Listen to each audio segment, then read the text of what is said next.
বন্ধুরা, আবার চলে এসেছি একটা নতুন রেসিপি নিয়ে। আজকে দেখাবো ঝাল মশলা ছাড়া চিকেন পোলাও। আমি প্যানটা বসিয়ে গরম জল করছি, তার মধ্যে গোটা গরম মশলা, জয়িত্রী, একটুখানি ঘি আর দিয়ে দিচ্ছি নুন। দিয়ে জলটা একটু ফুটলেই আমি চিকেনটাকে সেদ্ধ করে নেবো এই জলের মধ্যে। তারপর চিকেনটাকে তুলে নেবো। এরপরে আমি ওই জলেতেই চালটা ধুয়ে রেখেছিলাম, মোটামুটি চালটা দিয়ে আমি 90 ভাগ ভাতটা করে নেবো এই জলটার মধ্যে দিয়ে। আর জলটা মোটামুটি যা চাল নেওয়া হবে তার 1.5 গুণ জল নিলেই মোটামুটি জলটা শুকিয়ে যাবে।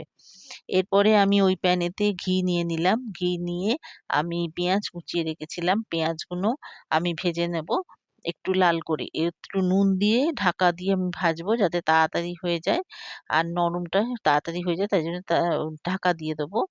এবার আমার পেঁয়াজটা মোটামুটি ভাজা হয়ে গেলে আমি এই পেঁয়াজটাকে তুলে নেব।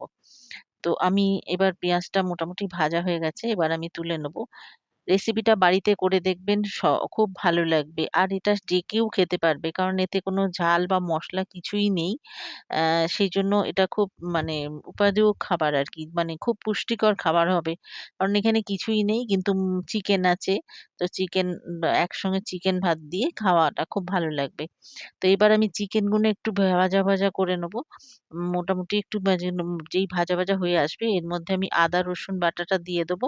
আদা রসুন বাটাটা দিয়ে আবার এটাকে একটু সটে করে নেবো, যাতে চিকেনের সঙ্গে এগুলো পুরো মিশে যায়। এবার যেই মেশাটা একটুখানি ভালো করে মিশে যাবে, তখন আমি সেই পেঁয়াজটা যেটা তুলে রেখেছিলাম সেটা এর মধ্যে দিয়ে দেবো। দিয়ে আবার একটু নাড়িয়ে নেবো, ভালো করে নাড়িয়ে পেঁয়াজ আদা রসুনের চিকেনটাকে ভালো করে করে করে নেবো, মিশিয়ে নেবো। মিশিয়ে নেওয়ার পরে এরপরে আমি ওর মধ্যে একটু আম জায়ফলের গুঁড়ো দিয়ে দেবো অল্প একটুখানি। দিয়ে আর দিয়ে দেবো একটুখানি দই। দইটা দিয়ে আবার এটাকে ভালো করে মেশাতে হবে, যাতে সমস্ত কিছু একসাথে মিশে যায়। এবার মেশানোটা হয়ে গেলে এর মধ্যে আমি দিয়ে দেবো খানিকটা নুন।